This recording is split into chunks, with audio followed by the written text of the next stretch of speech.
사랑하는 은혜와 진리 장로교회 교우 여러분, 어젯밤도 평안하셨습니까?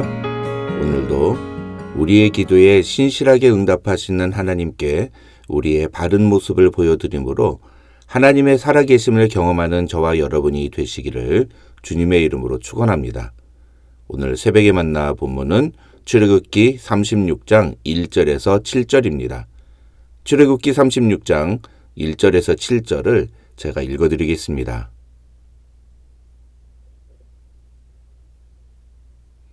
브살렐과 오홀리압과 및 마음이 지혜로운 사람 곧 여호와께서 지혜와 총명을 부으사 성소에 쓸 모든 일을 할 줄 알게 하신 자들은 모두 여호와께서 명령하신 대로 할 것이니라.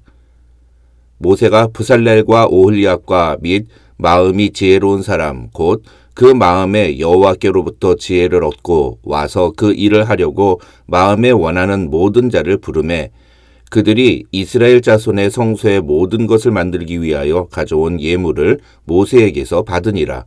그러나 백성이 아침마다 자원하는 예물을 연하여 가져왔으므로 성소의 모든 일을 하는 지혜로운 자들이 각기 하는 일을 중지하고 와서 모세에게 말하여 이르되 백성이 너무 많이 가져오므로 여호와께서 명령하신 일에 쓰기에 남음이 있나이다.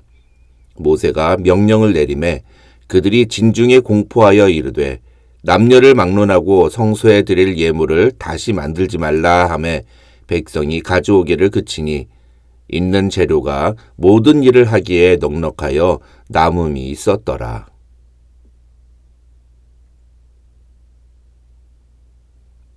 지난주에 말씀드린 것처럼 출애굽기 36장부터 40장은 25장부터 31장에 기록된 내용과 거의 똑같은 내용이 기록되어 있습니다. 쉽게 말하면 25장부터 31장에는 하나님께서 모세에게 성막과 그 기구들을 제작하라고 명령하시는 내용이 기록되어 있다면 36장부터 40장에는 하나님께서 지시하신 대로 모세가 그 내용을 이스라엘 백성들에게 지시하고 그 내용대로 이스라엘 백성들이 다시 그 기구들을 만들었다는 것이 그 내용의 핵심입니다. 그래서 어떤 사람은 25장에서 31장은 건물로 치면 설계도의 내용에 해당된다면 36장에서 40장은 그 설계도대로 건물을 만들었다는 내용이라고 표현하기도 합니다. 그래서 36장에서 40장은 그 내용을 자세히 다루지 않고 그 중에 우리가 놓쳐서는 안 되는 중요한 몇 가지 내용만 발췌해서 다루도록 하겠습니다. 그 중에 오늘은 첫 번째로 36장 1절에서 7절에 나오는 이스라엘 백성들이 성막을 짓기 위해 자원하여 예물을 가져오는 장면과 그것을 가지고 일꾼들이 본격적으로 성막 건축을 시작하는 장면을 다루도록 하겠습니다. 먼저 오늘 본문 1절은 브살렐과 오홀리압과 및 마음이 지혜로운 사람 곧 여호와께서 지혜와 총명을 부으사 성소에 쓸 모든 일을 할 줄 알게 하신 자들은 모두 여호와께서 명령하신 대로 할 것이니라고 되어 있는데 이것은 사실 이 1절이 35장 30절부터 모세가 이스라엘 자손들에게 전하는 메시지와 이어지는 구절임을 보여주는 것입니다. 학자들은 이것이 어떤 특별한 의미가 있어서 구분된 것이라기보다는 장절 구분이 없는 히브리어 성경을 13세기에 독자들이 읽기 편리하도록 장절로 구분하다가 생긴 실수라고 설명합니다. 다시 말해서 이 1절은 브살렐과 오홀리압을 비롯하여 여러 성막 제작과 관련된 기술을 가진 사람들에게 모세가 성막 제작의 임무를 부여하는 모습을 보여주는 것이라고 할 수 있습니다. 중요한 건 2절부터입니다. 2절부터 7절의 내용을 한 문장으로 요약하면 35장에서 성막 제작에 필요한 각종 예물들을 거두라는 명령을 받은 모세가 이스라엘 백성들에게 그 내용을 전달하자 이스라엘 백성들이 그 예물들을 가져왔는데 너무 많이 가져와서 다 쓰고도 남을 정도였다는 것입니다. 여기서 우리는 몇 가지 중요한 포인트를 찾을 수 있습니다. 첫째로 3절을 보면 그들은 아침마다 자원하는 예물을 연하여 가져왔다고 성경은 말합니다. 여기서 연하여 가져왔다라는 말은 쉽게 말하면 각 사람들이 예물을 한 번만 드린 것이 아니라 계속해서 가져왔다는 것입니다. 그것도 어떤 강요나 의무감에서가 아니라 자원하는 마음에서 그렇게 했다는 것입니다.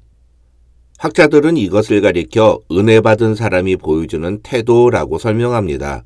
진짜 하나님의 은혜를 경험한 사람은 하나님께 자신의 것을 드리는데 인색하지 않을 뿐만 아니라 그것을 한 번만이 아니라 계속해서 드린다는 것입니다. 다른 말로 표현하면 은혜 받은 사람은 절대로 인색한 마음을 보여주지 않는다, 이렇게 설명할 수 있습니다. 물론 오늘 본문에는 그것이 하나님을 향한 모습으로만 나옵니다만 제가 목사로 사역하면서 경험해 보니까 은혜 받은 사람들은 하나님께만이 아니라 다른 사람들에게도 넉넉한 마음을 보여주는 것을 볼 수 있었습니다. 물론 다른 사람들에게 넉넉한 사람들의 경우에는 반드시 은혜를 받았기 때문이라고 보기에는 어렵습니다. 원래부터 성품적으로 넉넉한 마음을 가진 사람들도 있기 때문입니다. 하지만 은혜 받은 사람이 다른 사람에게 인색하거나 냉랭한 경우는 거의 없습니다. 받은 은혜가 크면 클수록 다른 사람들에게 베풀고 나누는 마음도 더 커지는 것이 당연합니다.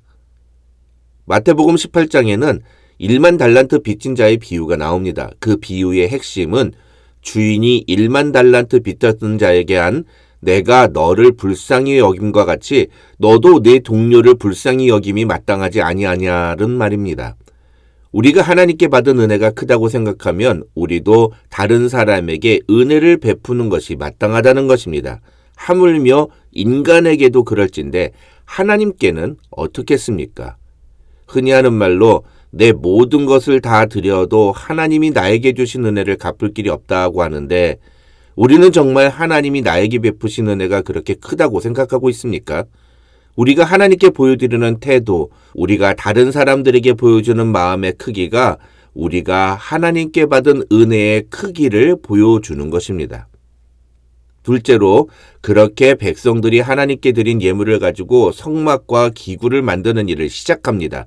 그런데 4절과 5절을 보면 성소의 모든 일을 하는 지혜로운 자들이 각기 하는 일을 중지하고 와서 모세에게 백성이 너무 많이 가져오므로 여호와께서 명령하신 일에 쓰기에 남음이 있나이다 라고 말합니다. 이것은 성막 제작의 일을 맡은 자들이 재료의 많고 적음에 주목하기보다 여호와께서 명령하신 일을 기준으로 모든 것을 바라보고 있음을 보여줍니다. 즉 그들은 재료가 얼마나 많이 모였는가가 중요한 것이 아니라 하나님이 우리에게 무엇을 명령하셨는가를 중요하게 생각했다는 것입니다. 이것을 오늘날 교회의 상황으로 바꾸어 설명하면 대부분의 교회가 주일날 사람들이 교회 예배당에 얼마나 많이 모여 있는가에 주목하는데 참다운 주님의 일꾼들은 그런 것보다는 하나님께서 우리 교회에 주신 사명이 무엇이냐에 주목한다, 이렇게 설명할 수 있습니다. 제가 뉴질랜드에서 사역했던 지역은 관광지였습니다. 그러니까 주일 예배 때가 되면은 그 동네로 관광한 손님들이 가끔씩 예배를 드리러 교회를 방문하는 경우가 있었습니다. 그런데 어느 날 주일 예배가 시작되기 직전에 수십 명의 손님들을 태운 대형 버스가 교회 주차장으로 들어오더니 일단의 무리들이 예배당으로 들어왔습니다. 그 순간 조용히 예배를 준비하던 우리 교회 교인들이 갑자기 흥분하기 시작했고 교회가 막 시끌벅적해졌습니다. 그때 저는 예배를 준비하며 제 목양실에서 대기하고 있었는데 교회 권사님이 목양실 문을 열고 들어오면서 흥분한 목소리로 목사님 오늘 대박 났어요. 손님들 완전 많이 왔어요. 이렇게 말씀을 하셨습니다. 목양실 창문으로 저도 이미 그 상황을 다 보고 있었기 때문에 알고 있었는데 권사님께서 그렇게 흥분해서 들어오시는 모습을 보면서 제가 그 권사님께 이렇게 말씀을 드렸습니다. 권사님, 저분들 다 손님들인데 뭐가 그렇게 대단하다고 그러세요? 우리가 장사하는 것도 아닌데요. 교회에 사람들이 많이 모이는 것 자체가 잘못된 일은 절대로 아닙니다. 그러나 중요한 것은 사람들이 많이 모이는 것이 중요하냐 아니면 하나님이 그 교회를 통해 기대하시는 일이 무엇인가가 중요하냐는 겁니다. 우리가 숫자의 마음을 빼앗기면 안타깝게도 우리가 진짜로 해야 할 사명을 놓치는 일이 벌어질 수 있습니다. 보통 사람들은 숫자가 많으면 그만큼 더 많은 일을 할 수 있지 않느냐고 생각하지만 하나님은 하나님이 지시하신 만큼만 일하기를 원하십니다. 하나님의 명령보다도 우리의 열심이나 우리의 의지가 더 큰 것도 결코 옳은 것은 아닙니다.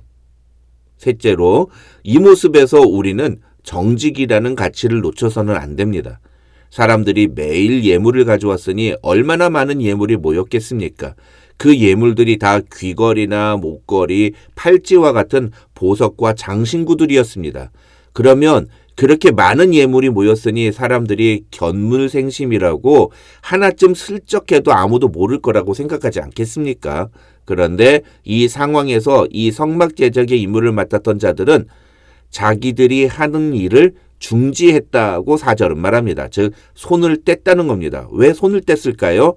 저는 그들이 그렇게 하던 일을 멈추고 예물이 너무 많다고 보고하는 모습은 물질에 대한 경계와 정직의 모습을 보여주는 장면이라고 생각합니다. 분쟁이 일어난 교회들의 경우를 가만히 들여다보면 그 중에 상당수가 교회 재정을 투명하게 사용하지 않기 때문인 경우가 많습니다. 이런 문제들 대부분은 담임 목사가 교회 재정을 자기 마음대로 사용하거나 혹은 소수의 리더십들이 재정 지출의 권한을 독점하기 때문에 발생합니다. 정직은 교회에서 어떠한 경우든 재정의 책임을 맡은 자들이 지켜야 할 가장 중요한 태도 중 하나입니다. 아니, 이것은 교회뿐만 아니라 세상에 있는 그 어떤 조직이나 기업에서도 당연하게 여기는 가치입니다. 그런데 정직은 비단 공적인 영역에서만 보여주어야 하는 가치가 아닙니다. 정직은 몸에 배인 습관이어야 합니다. 다시 말해서 정직은 우리의 삶 속에서 모든 경우에 나타나야 한다는 것입니다. 예전에 옥하는 목사님이 몸이 아파서 3일간 쉬러 가실 때 행정 목사님이 광고 시간에 담임 목사님 3일간 세미나 가십니다. 이렇게 광고를 한 적이 있었습니다.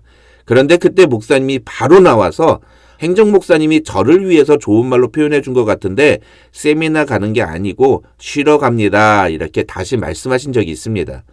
제가 이 이야기를 어디 가서 하니까 옥 목사님이 꼭 그렇게까지 할 필요가 있었느냐 이렇게 반응하시는 분이 있었습니다. 하지만 저는 이 사건은 그만큼 옥 목사님은 모든 일에 있어서 정직하려고 노력하는 목회자였음을 보여주는 것이라고 생각했고, 그래서 저도 옥 목사님과 같이 사소한 일 하나도 정직하려고 노력하고 있습니다. 오늘 말씀을 통해 우리는 3가지를 살펴보았습니다. 첫째로, 우리가 하나님께 드리는 모습은 우리가 하나님께 받은 은혜가 어떠한가를 보여주는 것이고, 둘째로, 하나님의 일을 맡은 자들은 인간적인 가치가 기준이 아니라 하나님이 주신 명령이 기준이어야 한다는 것이고, 마지막으로 그 일을 감당함에 있어서 정직한 태도를 잃지 말아야 한다는 것입니다. 오늘도 이 3가지 모습을 우리 마음에 새기고 하나님의 사명을 맡은 그리스도의 제자답게 살아가는 저와 여러분이 되시기를 주님의 이름으로 축원합니다.